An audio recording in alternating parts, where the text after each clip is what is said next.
আমরা কালকে গ্ল্যান্ড পর্যন্ত পড়াইছিলাম, তাই না? জি স্যার। স্যার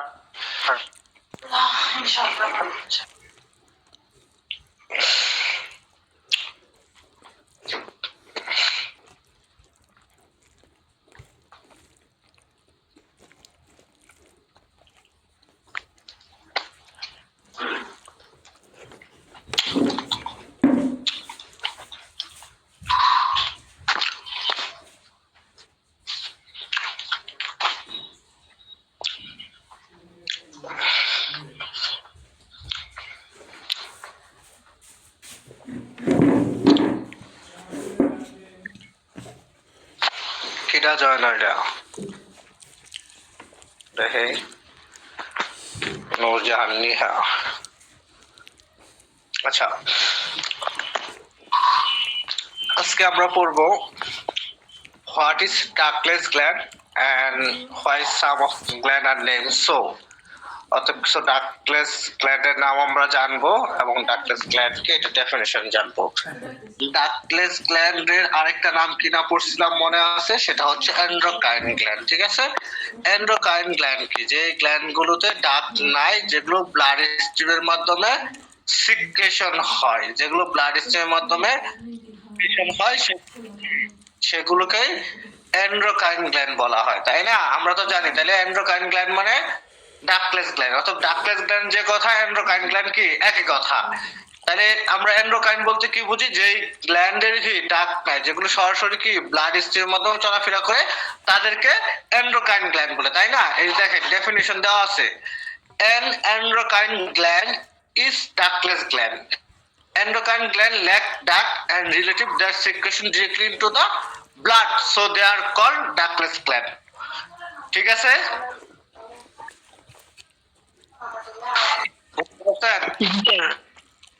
ওকে, আচ্ছা, আমরা তাহলে এটা বুঝতে পারলাম। খুবই গুরুত্বপূর্ণ ডাকলেস গ্ল্যান্ডের নাম, খুবই গুরুত্বপূর্ণ। ডাকলেস gland include pituitary gland, thyroid gland, parathyroid gland, adrenal gland, pancreas gland, thymus gland, pineal gland, gonad. gonad বলতে ovaries and testis কে বোঝায়, অর্থাৎ ovaries and testis। মনে থাকবো, ডাকলেস গ্ল্যান্ড গুলোর নাম অবশ্যই অবশ্যই এট এনি কস্ট আমাকে মুখস্থ রাখতেই হবে। ওকে, এরপর আমাদের difference between exocrine and endocrine গ্ল্যান্ডের ডিফারেন্সটা আমাদের শিখতে হবে। আমরা জানি যে এক্সোক্রাইন গ্ল্যান্ড মানে হচ্ছে ওই গ্ল্যান্ডগুলো যেগুলো ডাক্টের মাধ্যমে সিক্রেশন হয়, এন্ডোক্রাইন গ্ল্যান্ড মানে যেগুলো ডাক্টের মাধ্যমে সিক্রেশন হতে পারে না, ব্লাড স্ট্রিমের মাধ্যমে সিক্রেশন হয়। তাহলে ডেফিনিশন দেওয়া আছে, a gland that secrete into duct that lead to epithelial surface। Direct এখানে দিবেন a gland that secrete into duct, এটা এক্সোক্রাইন গ্ল্যান্ড। আর endocrine gland a gland that secrete directly into the blood stream, এই পর্যন্তই। তারপরে exocrine গ্ল্যান্ডের মধ্যে ডাক থাকে, এন্ডোক্রাইন গ্ল্যান্ডে ডাক থাকে না, এজন্য অ্যাবসেন্ট এন্ড প্রেজেন্ট। আচ্ছা, নেম অফ সিক্রেশন।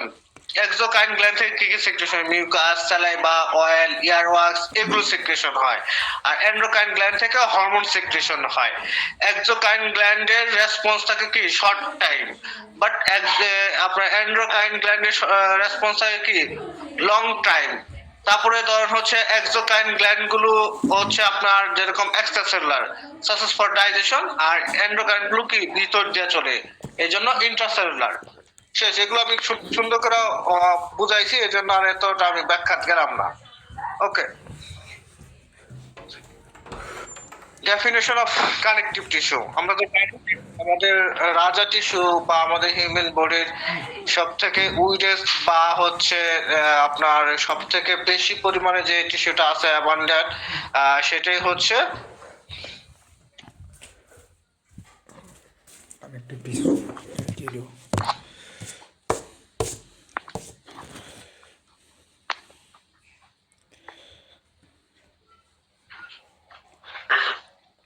আচ্ছা, তাহলে এখানে লেখা আছে connective one of the most abundant distributed type of tissue in the body that bind together, support, protect, insulate, separate and transport of different type of tissue of the organ, সেটাকে বলা হয় connective tissue.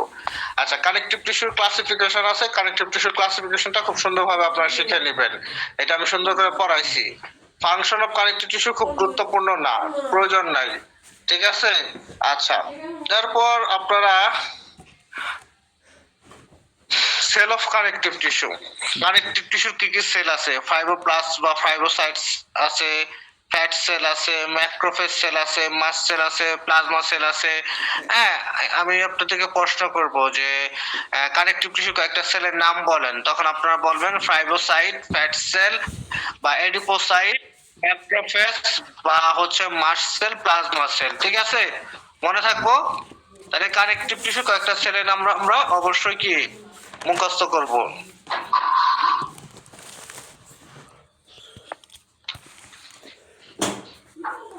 আচ্ছা, এখন আপনার হচ্ছে এডিপোসাইট বলতে fat সেলকে বোঝায়, আর macrophage বলতে কি বোঝায়? ম্যাক্রোফেজ বলতে বোঝায় ওই সেলগুলো, যেই সেলগুলো ধরুন হচ্ছে আপনার বডির ভিতরে ফ্যাগোসাইটোসিস থাকে বা বিভিন্ন ধরনের হচ্ছে ক্ষতিকর যে জিনিসগুলো থাকে বডির ভিতরে, হ্যাঁ, ওই ক্ষতিকর সেলগুলাকে বা ক্ষতিকর জিনিসগুলাকে সে বেড়ে ফেলবে, খায়া ফেলবে, এই কাজগুলো করে থাকে হচ্ছে আপনার ম্যাক্রোফেজ, বুঝতে পারছেন?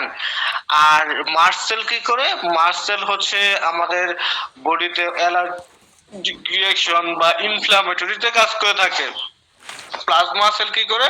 বডিতে ইমিউনিটি উৎপন্ন কাজ করে থাকে, বডিতে ইমিউনিটি উৎপন্ন কাজ করে থাকে। তাহলে আমরা হচ্ছে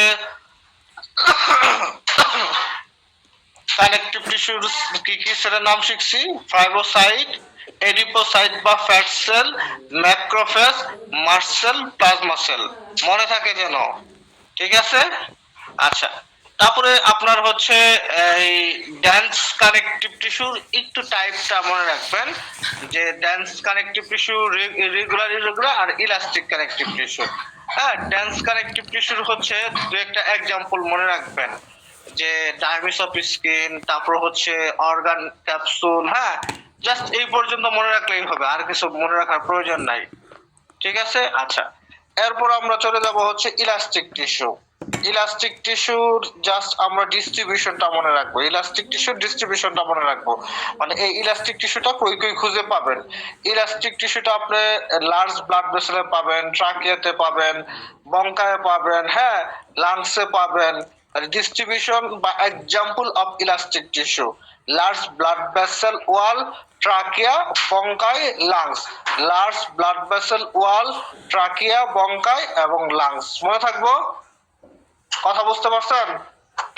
জি স্যার। জি স্যার। জি স্যার। জি স্যার।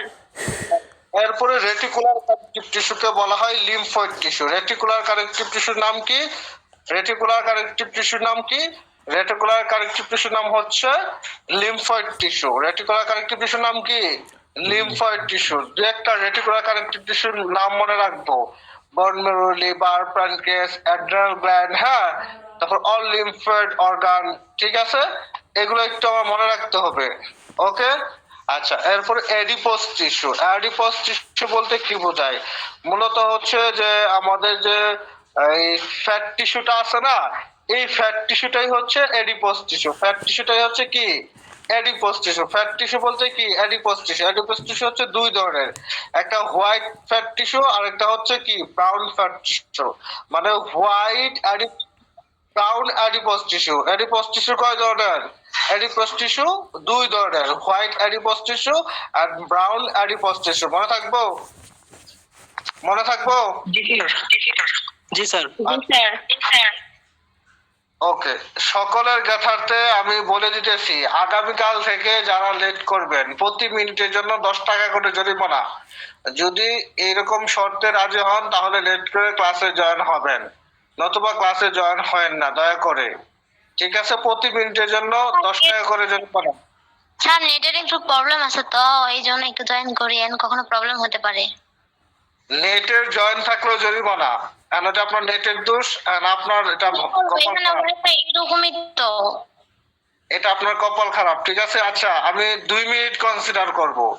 দ্যাট মিন্স আমি আপনার হচ্ছে 52 পর্যন্ত কনসিডার করবো, 52 পরে আমি আর হচ্ছে কনসিডার করবো না। 53 তো জয়েন্টগুলো 10 টাকা করে হচ্ছে জরিমানা, ঠিক আছে? আচ্ছা ঠিক আছে। ওকে, তাহলে আমরা শিখলাম কি অ্যাডিপস টিস্যু কি? অ্যাডিপস টিস্যু হচ্ছে দুই ধরনের, একটা white adipose tissue and brown adipose tissue, মনে থাকবো না? আচ্ছা, এরপরে হচ্ছে আপনার ব্রাউন অ্যাডিপস টিস্যুর এক্সাম্পলটা মনে রাখতে হবে, নিউ বর্ন বেবি, খুব গুরুত্বপূর্ণ। New born baby, new born baby, ঠিক আছে? ব্রাউন অ্যাডিপস টিস্যু পাওয়া যায় কোথায়? ব্রাউন অ্যাডিপস টিস্যু পাওয়া যায় নিউবর্ন বেবিতে। ব্রাউন অ্যাডিপস টিস্যু পাওয়া যায় কি নিউবর্ন বেবিতে, মনে থাকবো? ওকে, আচ্ছা, এরপর আমরা চলে যাব হচ্ছে কার্টিলেজ, খুবই গুরুত্বপূর্ণ, খুবই গুরুত্বপূর্ণ। কার্টিলেজ কি? কার্টিলেজ হচ্ছে cartilage is a tough, flexible form of connective tissue characterized by an extracellular matrix containing collagen and elastic fiber and cell are called chondrocyte. অর্থাৎ কার্টিলেজ হচ্ছে এক ধরনের নমনীয়, হ্যাঁ, একটা জিনিস যেটা হচ্ছে এক্সট্রাসেলুলার ম্যাট্রিক্স দ্বারা গঠিত, বাট এখানে ক্যালসিফাইড, এক্সট্রাসেলুলার ক্যালসিফাইড কিন্তু নাই, জাস্ট এক্সট্রাসেলুলার ম্যাট্রিক্স আছে, collagen fibre and elastic fibre আছে। কোলাজেন ফাইবার এন্ড ইলাস্টিক ফাইবারে এখানে এক্সট্রাসেলুলার ম্যাট্রিক্স আছে, বাট এক্সট্রাসেলুলার কি ক্যালসিফাইড এক্সট্রাসেলুলার ম্যাট্রিক্স নাই। যদি ক্যালসিফাইড এক্সট্রাসেলুলার ম্যাট্রিক্স থাকে, এটা কই থাকে? এটা বোনের মধ্যে থাকে, ঠিক আছে? বাট কার্টিলেজে কি জাস্ট এক্সট্রাসেলুলার ম্যাট্রিক্স থাকে, হচ্ছে ইলাস্টিক ফাইবার থাকে, কোলাজেন ফাইবার থাকে, যেটা হচ্ছে নমনীয়, আপনার হচ্ছে এই মানে খুব বেশি শক্ত না, বুঝতে পারছেন? আর এটা সেলের নাম কি? কার্টিলেজের সেলের নাম কি? কন্ড্রোসাইট। আর বোনের সেলের নাম কি? বোন সেলের নাম কি? অস্টিওক্লাস্ট। বোনের সেল কয়টা? তিনটা। বোনের সেল কয়টা? তিনটা। কার্টিলেজের সেল আছে একটা, সেটা হচ্ছে কন্ড্রোসাইট, মনে থাকবো? ওকে, ওকে, এরপর ক্লাসিফিকেশন অফ কার্টিলেজ। কার্টিলেজ হচ্ছে তিন ধরনের, hyaline cartilage, fibrous cartilage, elastic cartilage. অতএব আমাদের হিউম্যান বডিতে যত কার্টিলেজ আছে, হিউম্যান বডিতে যত কার্টিলেজ আছে, এই কার্টিলেজ তিনটা ভাগে ভাগ করা যায়, একটা হাইলিন কার্টিলেজ, একটা ফাইবাস কার্টিলেজ, আর একটা হচ্ছে ইলাস্টিক কার্টিলেজ, ঠিক আছে? আচ্ছা, হাইলাইন কার্টিলেজের एग्जांपल আর্টিকুলার কার্টিলেজ। অতএব এই যে আমাদের জয়েন্ট গুলো হয় না, জয়েন্টের মাঝখানে যে কার্টিলেজটা থাকে সেটা হচ্ছে আর্টিকুলার কার্টিলেজ। ফাইবাস কার্টিলেজের एग्जांपल হচ্ছে ইন্টারভার্টিব্রাল ডিস্ক। এই যে আমাদের যে পিঠের মেরুদণ্ড আছে, হ্যাঁ, পিঠের মেরুদণ্ডে যে ভার্টিব্রা আছে, প্রত্যেকটা ভার্টিব্রার মধ্যে যে ডিস্ক গুলো আছে, এই ডিস্ক গুলো ফাইবাস কার্টিলেজ দ্বারা তৈরি। ইলাস্টিক কার্টিলেজের example pinna of external ear, অথবা যে কানের যে নতিটা আছে, কানের নতিটা তাহলে কি ইলাস্টিক কার্টিলেজ দ্বারা তৈরি। ফাইবাস কার্টিলেজ एग्जांपल হচ্ছে intervertebral disk. Highline cartilage example কি আর্টিকুলার কার্টিলেজ, মনে থাকবো না? মনে থাকবো? ওকে, জি স্যার। এরপরে আমরা জাস্ট হাইলাইন কার্টিলেজের ডিস্ট্রিবিউশন গুলো মনে রাখবো। হাইলাইন কার্টিলেজের ডিস্ট্রিবিউশন বলতে কি বোঝায়? एग्जांपल, ডিস্ট্রিবিউশন আর एग्जांपल কি একই কথা, তাই না? হাইলাইন কার্টিলেজের एग्जांपल কি? Articular cartilage, costal cartilage, parts of larynx, trachea, bronchi, হ্যাঁ, এমব্রায়োনিক স্কেলিটন। অর্থাৎ যত এমব্রায়োনিক স্কেলিটন আছে, প্রত্যেকটা এমব্রায়োনিক স্কেলিটন কি এই হাইলাইন কার্টিলেজ দ্বারা তৈরি। ল্যারিংসের পার্ট, ট্রাকিয়ার পার্ট, বঙ্কার পার্ট, হ্যাঁ, মানে রেসপিরেটরি যত ট্র্যাক্ট, রেসপিরেটরি ট্র্যাক্ট মানে যে আমাদের শ্বাস প্রশ্বাসের সাথে জড়িত যে অর্গান গুলো আছে, প্রত্যেকটা অর্গানই কি এই হাইলাইন কার্টিলেজ দ্বারা তৈরি। এবং আমাদের জয়েন্টের ভিতরে যে কার্টিলেজটা থাকে সেটা হাইলাইন কার্টিলেজ দ্বারা তৈরি। তাহলে articular cartilage, costal cartilage, part of larynx, trachea, bronchi, most of embryonic skeleton, এগুলো কি एग्जांपल অফ হাইলাইন কার্টিলেজ, মনে থাকবো না? Okay, okay sir. এরপরে হচ্ছে ইলাস্টিক কার্টিলেজ। ইলাস্টিক কার্টিলেজের ডিস্ট্রিবিউশনটা একবার एग्जांपल তো আমরা এর আগে শিখে আসছি, তারপর আরেকটু শিখি। যে এক্সটার্নাল ইয়ার, অ্যাকুস্টিক ম্যাটাস, অডিটরি টিউব, হ্যাঁ, এপিগ্লোটিস, হ্যাঁ, ল্যারিঞ্জাল কার্টিলেজ, এই যে আমাদের আলা জিহ্বাটা আছে, তারপর আমাদের কানের পর্দা আছে যে শুনি, হ্যাঁ, কানের ভিতরে যে জিনিসগুলো আছে সবগুলাই কি এই ইলাস্টিক কার্টিলেজ দ্বারা তৈরি, মনে থাকবো? মনে থাকবো না? আচ্ছা, এরপরে ফাইব্রোকার্টিলেজ। জি, স্যার। ফাইব্রোকার্টিলেজ এক্সাম্পল হচ্ছে কি ইন্টারভার্টিবল ডিস্ক, সিম্ফাইসিস পিউবিস, হ্যাঁ, লিগামেন্ট, তারপর হচ্ছে সেমিলুনার কার্টিলেজ। তাহলে সেমিলুনার কার্টিলেজ, লিগামেন্ট, হ্যাঁ, তারপরে হচ্ছে আপনার সিম্ফাইসিস পিউবিস, ইন্টারভার্টিবল ডিস্ক, এগুলো কি? এগুলো এক্সাম্পল অফ ফাইব্রোকার্টিলেজ। মনে থাকবো না? ওকে, তাইলে আমরা অবশ্যই কার্টিলেজের ডেফিনেশন, ক্লাসিফিকেশন আর এক্সাম্পল অবশ্যই আমরা মনে রাখবো, কারণ এটা আমাদের আসবেই। ওকে, এরপরে হচ্ছে বোন। বোন তো আমরা খুব সুন্দর করে পড়াইছি, এটা আসলে নতুন করে রিভিশন করার কিছু নাই, তারপরে একবারে এক নজর দেখাই দেয়। বোন হচ্ছে আপনার গঠি, এখানে ক্যালসিফার এক্সট্রাসেলুলার ম্যাট্রিক্স থাকে, সাথে 3টা বোন সেল, অস্টিওক্লাস এন্ড অস্টিওসাইট থাকে। এটা আমাদের বডিকে সাপোর্ট করে এবং আমাদের বডির অর্গানগুলোকে প্রোটেক্ট করে থাকে। এই হচ্ছে বোনের ক্লাসিফিকেশন, ঠিক আছে? আচ্ছা, এরপরে হচ্ছে ডেফিনিশন। এরপর ক্লাসিফিকেশন কি? হিস্টোলজি কি, অর্থাৎ টিস্যু অনুসারে দুই ধরনের, উভেন এন্ড ল্যামিনার বোন। উভেন বলতে বোঝায় যেগুলো ডেভেলপিং বা গ্রোয়িং বোন, ল্যামিনিং বলতে যেগুলো ডেভেলপ হয়ে গেছে বা গ্রোয়িং হয়ে গেছে বা অ্যাডাল্ট বা ম্যাচিউর হয়ে গেছে। হ্যাঁ, বাই টেক্সচার মানে ম্যাক্রোস্কোপিক্যালি দুই ধরনের, একটা কম্প্যাক্ট আর একটা ক্যালসিয়াস।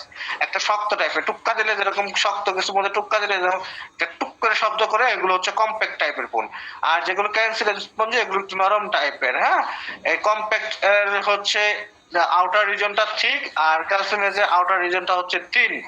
এরপর হচ্ছে মরফোলজিক্যাল ক্লাসিফিকেশন মানে according to size and shape, অর্থাৎ দেখতে কেমন দেখা যায় বোনগুলারে।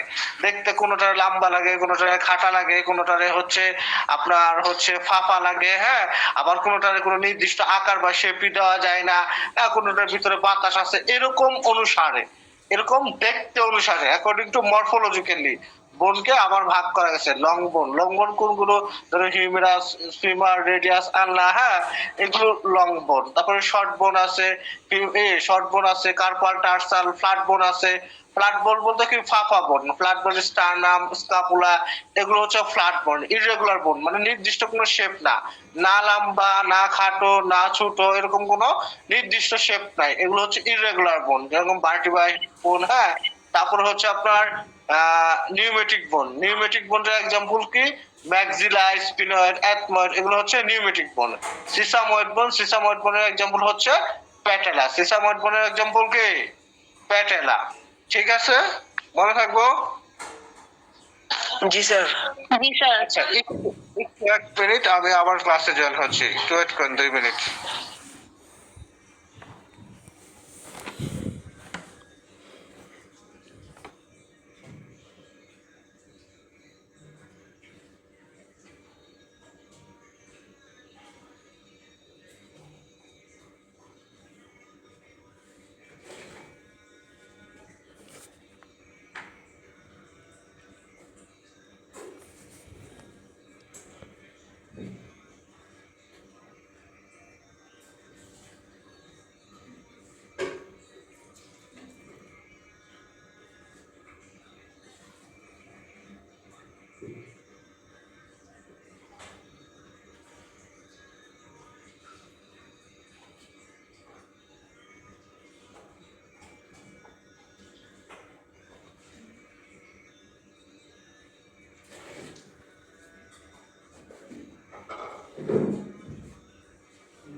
আমি চলে আসছি।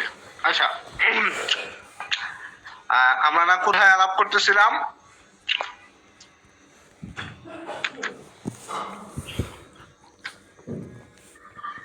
পিডিএফ কমার।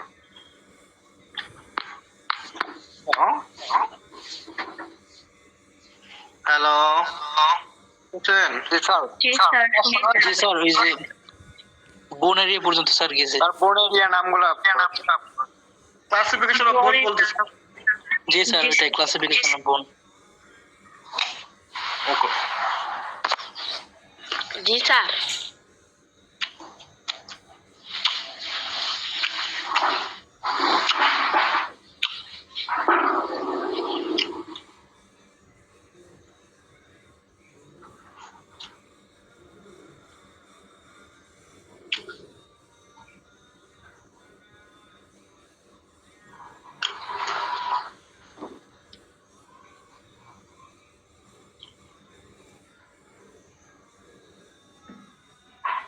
আচ্ছা, তাহলে আমরা হচ্ছে লং বোন, শর্ট বোন বুঝলাম, ফ্ল্যাট বোন হলো এরকম নিউমেটিক, মানে যেগুলো বায়বীয়, ম্যাক্সিলারি স্পিনোয়েড, এথময়েড আর সিসাময়েড। সিসাময়েড বোন হচ্ছে প্যাটেলা।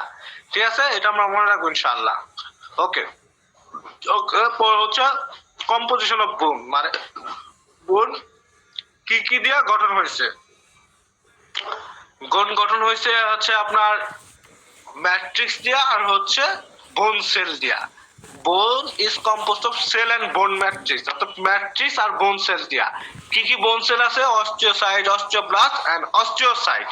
আর ম্যাট্রিক্স এর মধ্যে কি আছে? ক্যালসিয়াম সল্ট আছে, তারপর হচ্ছে ক্যালসিয়াম ফসফেট আছে, হ্যাঁ, এই জিনিসগুলো ইনঅর্গানিক কিছু জিনিস আছে। এই জিনিসগুলো দিয়ে মূলত হচ্ছে কি, মূলত হচ্ছে আমাদের এই হচ্ছে বোনটা গঠিত হয়েছে। বুঝতে পারছেন? আমি আবার ক্লিয়ার করি। কম্পোজিশন অফ বোন, বোন গঠন হচ্ছে দুইটা জিনিস দেয়া, একটা হচ্ছে ম্যাট্রিক্স আর একটা হচ্ছে বোন সেল। কি কি bone cell? Osteocyte, osteoblast, osteoclast. আর ম্যাট্রিক্স এর মধ্যে কি কি আছে? ক্যালসিয়াম সল্ট, ক্যালসিয়াম ফসফেট, এই জিনিসগুলো আছে। কথা বুঝতে পারছেন? ওকে, জি স্যার। আচ্ছা, তারপরে পেরিওস্টিয়াম। পেরিওস্টিয়াম কি? Covering of bone. বোনের কভারিং এর নাম কি? Periosteum. Covering of bone is called periosteum. ঠিক আছে। আচ্ছা, পেরিওস্টিয়াম গঠিত হয় মানে দুইটা লেয়ার দিয়ে, একটা হচ্ছে আউটার ফাইবার লেয়ার আর একটা ইনার সেলুলার লেয়ার। জাস্ট এই পর্যন্ত মনে রাখলেই হবে, আর তেমন কিছু মনে রাখতে হবে না। পরে হচ্ছে আপনার লং বোন, খুব গুরুত্বপূর্ণ একটা টপিক। একটা লং বোন কোনগুলো? যেগুলো মানে লম্বা এবং প্রশস্ত, তাই না? লং বোনের কয়টা পার্ট আছে? তিনটা পার্ট, ডায়াফাইসিস, ইপিফাইসিস, আর একটা হচ্ছে মেটাফাইসিস। লং বোনের কয়টা পার্ট? তিনটা পার্ট, ডায়াফাইসিস, ইপিফাইসিস, আর একটা হচ্ছে মেটাফাইসিস। মনে থাকবো? একটা জি স্যার। আচ্ছা, আমরা আপনাদের পড়াইছি, বুঝাইছি এবং চিত্র সহ আঁকাইছিলেন। ঠিক আছে, সো সেই ক্ষেত্রে এটুকু আর আমরা হচ্ছে রিভাইজ করলাম না। ওকে, পরে হচ্ছে আমাদের অস্টিওজেনেসিস বা অসিফিকেশন। অস্টিওজেনেসিস বা অসিফিকেশন বলতে কি বোঝায়? জেনেসিস বা অসিফিকেশন, জেনেসিস মানে কি? কোনো কিছু ফর্মেশন বা গঠন হওয়ার প্রক্রিয়া। The process of bone formation is called ossification বা অস্টিওজেনেসিস। ঠিক আছে, the process of bone formation is called ossification or osteogenesis. মনে থাকবো? ওকে, আচ্ছা, এরপরে হচ্ছে আপনার বোন মেরু।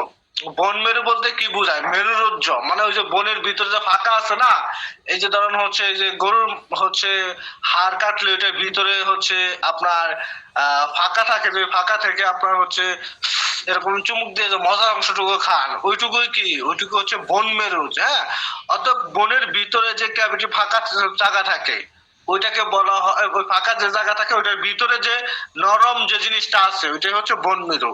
আর বোনের ফাঁকা জায়গাটা কি বলা হয়? Medullary cavity. বোনের ভিতরে যে ফাঁকা জায়গা ওইটাকে কি বলা হয়? Medullary cavity. বুঝতে পারছেন? অর্থাৎ ওই মেডুলারি ক্যাভিটির ভিতরে যে স্পঞ্জি টাইপের যে বোনগুলো আছে, সব জেলাটিনাস টাইপের যে জিনিসগুলো আছে, ওইটাই কি? ওইটাই হচ্ছে বোন মেরু। এই দেখেন বলছে, the medullary cavity of long bone and space in the spongy bone contain soft gelatinous highly vascular and cellular tissue known as bone marrow। কথা বুঝতে পারছেন? জি স্যার। জি স্যার। এই যে দেখেন এখন বুঝাইলে একটু বুঝাইলে সাথে সাথে জিনিসগুলো বুঝতে পারতেছেন, কিন্তু এর আগে যখন প্রথম বুঝাইছি তখন 100 বার বুঝাইলেও সহজে জিনিসটা বুঝতে পারছেন না, এবং এখন বুঝাইতেছি তখন মনে হইতেছে হয় এটা তো এরকম, হয় এটা তো এরকম মনে হয়ে যাইতেছে, হয়তো আপনার মনে নাই কিন্তু মনে হয়ে যাইতেছে এবং বুঝতে সহজ হইতেছে, ঠিক না? জি স্যার। জি স্যার। ওকে। এইটুকুই থাক, আর দিয়েন না। বন মেরু হচ্ছে দুই ধরনের। বন মেরু হচ্ছে দুই ধরনের, একটা রিড বন মেরু, একটা হচ্ছে ইয়েলো বন মেরু। বন মেরু কয় ধরনের? দুই ধরনের, একটা হচ্ছে রিড বন মেরু আর একটা ইয়েলো বন মেরু। মনে থাকবো? বন মেরু কয় ধরনের? দুই ধরনের। দুই ধরনের। আর পড়া দিয়েন না। জি স্যার দিয়ে দেন স্যার, সমস্যা নেই স্যার, এগুলো তো পড়া আছে। এগুলো তো আগে পড়াইছি, এগুলো দিয়ে দেন, সমস্যা নাই। জি স্যার, তাহলে স্যার আমাদের পড়া আগাবে। অবশ্যই পড়তে হবে, কারণ হচ্ছে কি আমরা তো এগুলো পড়ে আসছি, তাই না? তো সেই ক্ষেত্রে একটু কষ্ট হলে এগুলো পড়তে হবে। হ্যাঁ স্যার আপনি রিভিশন দিতে বলছেন রমজান অনেক মাসে। পড়া দিলে ডেফিনেশন গুলো মনে থাকে না, একটু কম কমই দেন। হ্যাঁ স্যার কম দেন, অনেক আনসার করছি তো এর জন্য সমস্যা হবে এতগুলা। স্যার আচ্ছা, পড়াগুলো ডেফিনেশন তো ডেফিনেশন মনে থাকে না। বোন আর কাটলে বোন আর কাটলে যে রাত পর্যন্ত দেন। হ্যাঁ ওকে।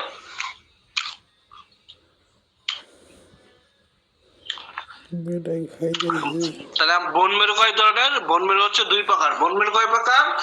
দুই প্রকার। আচ্ছা, এরপরে হচ্ছে আপনার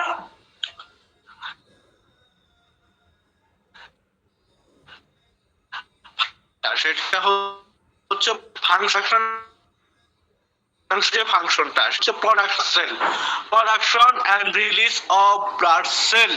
আর একটা মেজর ফাংশন হচ্ছে ডিস্ট্রাকশন অফ আরবিসি। এরাইথোক্লেশিয়া মানে কি বোঝায়?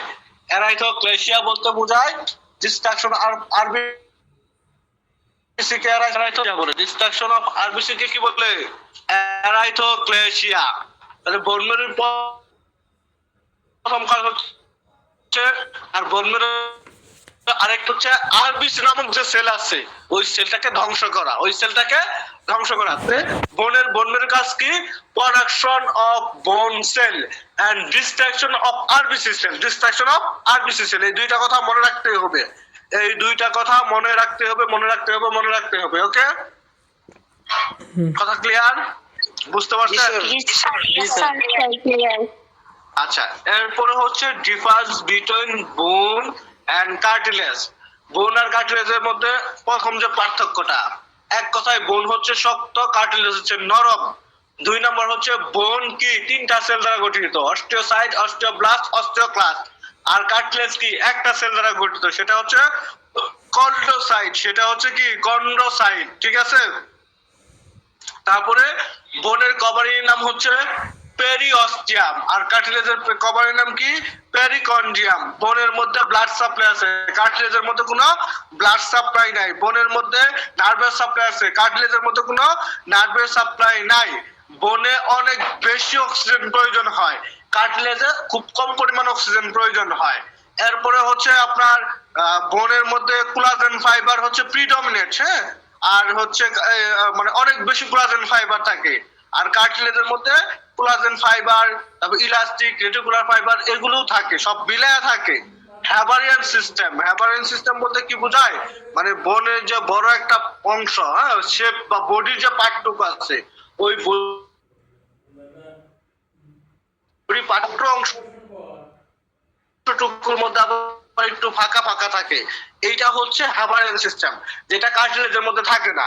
তো সেই ক্ষেত্রে হ্যাবারিয়ান system present in bone, absent in cartilage. তারপরে হচ্ছে কনসিস্টেন্সি, বোন হচ্ছে হার্ড আর কার্টিলেজ হচ্ছে কি সফট। তারপরে হচ্ছে আপনার বোনের সেল হচ্ছে অস্টিওসাইট, অস্টিওব্লাস্ট, অস্টিওক্লাস্ট, আর কার্টিলেজ হচ্ছে কন্ড্রোসাইট। তারপরে হচ্ছে বোনের গভর্নম পেরিওস্টিয়াম, কার্টিলেজের গভর্নম পেরিকন্ডিয়াম। বোনের মধ্যে ব্লাড সাপ্লাই আছে, কার্টিলেজের মধ্যে ব্লাড সাপ্লাই নাই। বোনের মধ্যে নার্ভ সাপ্লাই আছে, কার্টিলেজের মধ্যে ব্লাড সাপ্লাই নাই। এবং বোনের অনেক বেশি পরিমাণে অক্সিজেন প্রয়োজন হয়, কার্টিলেজের কম অক্সিজেন প্রয়োজন হয়। কথাটা কি বুঝতে পারছেন? জি স্যার। ক্লিয়ার। ঠিক আছে, তাহলে আল্লাহ যদি বাঁচায় রাখে, কালকে জয়েন থেকে শুরু করে একদম এক নজরে আমরা পুরো চ্যাপ্টারটা শেষ করে দিব। ঠিক আছে? কালকে কয়টা ক্লাস হবে? হ্যাঁ, কালকে কয়টার দিক ক্লাস হবে? আল্লাহ যদি বাঁচায় রাখে এই সময় হবে 6:45 টু 7:30। স্যার আমার একটা প্রশ্ন আছে। হ্যাঁ, বলে ফেলেন। স্যার যে ফাংশন অফ টিস্যু, হ্যাঁ এটা যদি প্রশ্ন আসে তাহলে শুধু লিখবো function of tissue covering, protecting, absorption, secretion এইভাবে দিব, না যে বিস্তারিত আবার পাশে লেখা আছে কোন টিস্যু ওইগুলো আবার লিখতে হবে? বিস্তারিত দেওয়ার প্রয়োজন নাই। ফাংশন অফ টিস্যু, টিস্যুর কথা মনে হইলে আমরা জানি 4 ধরনের টিস্যু আছে: ইপিথেলিয়াল টিস্যু, নার্ভাস টিস্যু, পরে আছে হচ্ছে আমাদের মাসেল টিস্যু, আর কি আছে কানেকটিভ টিস্যু। আমরা যদি ইপিথেলিয়াল টিস্যুর কথা চিন্তা করি তাহলে ওর নাম কি সিক্রেশন করা, কভারিং করা। তারপর কানেকটিভ টিস্যুর কথা যদি চিন্তা করি, ও কি করে ট্রান্সপোর্ট করে, বডিকে প্রোটেক্ট করে, সাপোর্ট করে। হ্যাঁ, তারপরে যদি চিন্তা করি মাসকুলার টিস্যু, বডি মুভমেন্টে হেল্প করে। তারপর চিন্তা করি যদি নার্ভ টিস্যু, নার্ভ ইম্পালস, বডিকে সাপোর্ট করা, প্রোটেক্ট করা, সাপোর্ট। তারপরে হচ্ছে আপনার করে তাহলে করা, ট্রান্সপোর্ট করা, ফাংশন অফ পালস করা টিস্যু। এই কথাগুলো একসাথে লেখেন, বিস্তারিত কোনো কিছু যাওয়ার প্রয়োজন না। ঠিক আছে? জি স্যার, শুধু কমা দিয়ে দেন। স্যার আমার একটা প্রশ্ন ছিল। হ্যাঁ, বলেন। স্যার শুনলাম ম্যাথসে নাকি হচ্ছে নিয়োগ দিবে। হ্যাঁ, ইনশাআল্লাহ। আমি বলি আপনাদের জন্য একটা আশার কথা, সেটা হচ্ছে যে বিএনপি সরকার মেডিকেল টেকনোলজি এবং হচ্ছে মেডিকেল অ্যাসিস্ট্যান্টদের জন্য এ জাতির ইতিহাসে সর্বোচ্চ কল্যাণমুখী সরকার। অর্থাৎ মেডিকেল টেকনোলজি জাতির যত উন্নতি হয়, মেডিকেল টেকনোলজি বা ডিএমএফ, ডিপ্লয়েড মেডিকেল ফ্যাকাল্টি, যেটা ম্যাথস মেডিকেল অ্যাসিস্ট্যান্ট ট্রেনিং, হ্যাঁ, যত উন্নতি হয়, যত নিয়োগ হয়, যত প্রমোশন, যত কার্যকলাপ হয়, সেটা শুধু বিএনপি সরকারের আমলেই হয়। তো সেই ক্ষেত্রে আপনার ডাক্তারদের অনেক বড় একটা সিন্ডিকেট থাকে, তারা ম্যাথসকে নিয়োগ দিতে দেয় না। তবুও আমি আশাবাদী, পার্সোনাল আশাবাদী যে আইএসটি, বিশেষ করে ধরুন আমাদের 10ম গ্রেড, আশা করি আগামী 6 মাসের মধ্যে মোটামুটি ভাবে ইনশাআল্লাহ হয়ে যাবে। এবং আগামী 1 বছরের মধ্যে আইএসটির কমপক্ষে মিনিমাম হলে 5,000 নিয়োগ হবে, এটা মোটামুটি শিওর। এবং ম্যাথসে এরকম পক্ষে 2,500 নিয়োগ হবে।